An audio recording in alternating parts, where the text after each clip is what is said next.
So, naka-metal slide, metal yung frame, adjustable trigger. Ayan, nakikita nyo dyan yung adjustment niya. Yung pinaka-screw niya. Then, may plate na rin siya for attachment. Scope attachment. Naka-fiber optic sights yung front sight. Threaded OB. Sa grip, may staccato markings.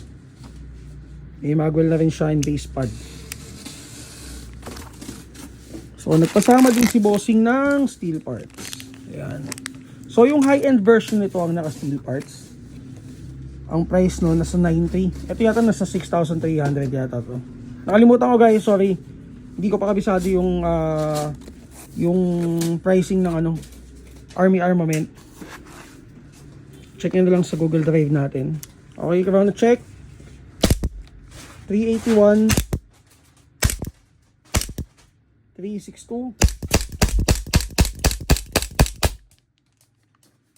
Grabe, solid talaga Army Armament.